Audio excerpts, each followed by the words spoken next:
Everyone, this is Carla R. Jenkins, and welcome to an all new episode of Adventures in Workforce Development, Part 13, looking at external resources. So, up until now, I've been talking about resources that are within the government or within your network. And in this episode, I'm going to be talking about looking at external resources. And the reason why I'm doing this is because you shouldn't get so myopic, but also you probably need to be flexible. And this is a story where what I had on a list was different, and I had to go outside my network and outside of the people who were there to get the answers that I needed to get. So, as you know, I'm a native Clevelander, and I'm going through the Cleveland Workforce Training, which is the government labor department to obtain the new opportunities as well as certification. When I was in DC, I went through labor, and they gave me references for certification. So this is about workforce development, professional development.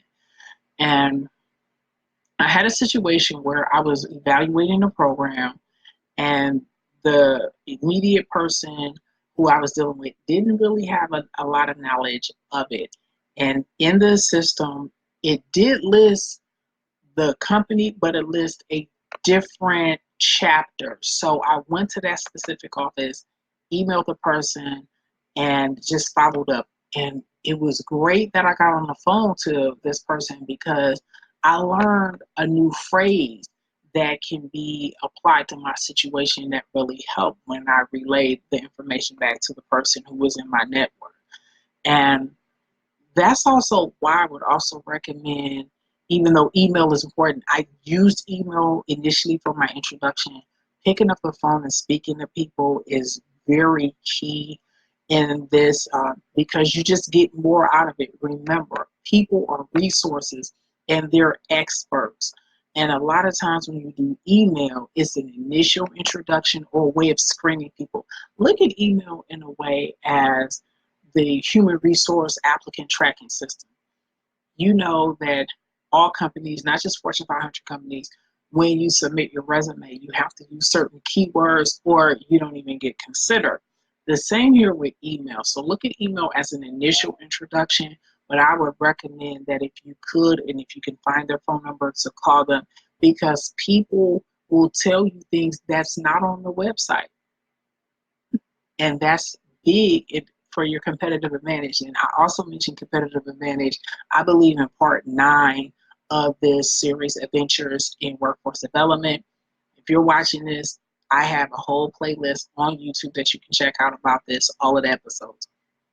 But that's what I mean by looking at external resources, looking outside of what people actually assign to you, because they'll give you the point person for this program or the point person for that program. But if you expand and just look at if they're like a global company and they have more than one office, even if it's within your state, even if it's not the state of Ohio, if it's within your radius, you could check the other ones just to see what they're doing and how to apply it to your situation. I'm very big on transferable skills, and transferable skills and portability aren't exclusively human beings.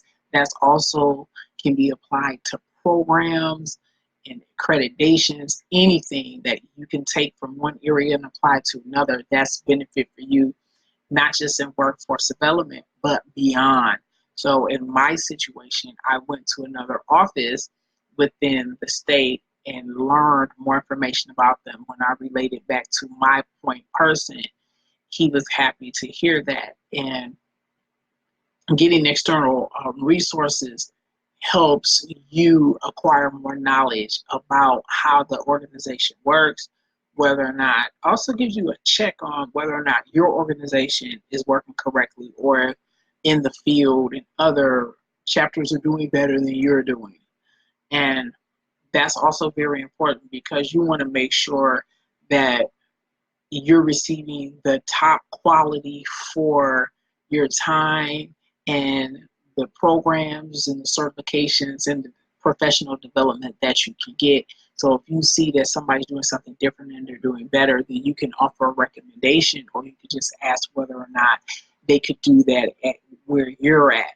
So once again, for part 13 of Adventures in Workforce Development, looking at external resources. In my situation, what I did was I saw something that was in the computer where the training provider actually qualified, but it was in a different office, and I took the initiative to first email one person, follow up via phone, and by speaking to the contact person of the other office, learned a lot, as well as words that were applicable specific to the training and development industry. And that's the way I leveraged it when I spoke to my initial point person and training provider that was in my area. So I wanted to do this just to relay as part of Adventures in Workforce Development on why you should be looking at external resources. Don't be so closed in and myopic that your only references are the people that are assigned to you. So this concludes this episode of Adventures in Workforce Development. My name is Carla R. Jenkins. And as I mentioned before, you can check me out on YouTube at carlarjenkins.com/YouTube channel, or down here you can sign up. And I also have a YouTube playlist. I'll probably drop that down here in the section also, because I just want you to get the full experience. Use this as a resource so you can be better equipped if you do decide to go to the government for training or development. So once again, my name is Carla R. Jenkins, certified project management professional, certified Scrum and IDLE with 13 years problem-solving experience in project management, big data, and IT service management. And you can get in touch with me at carlarjenkins.com. Click on the contact button.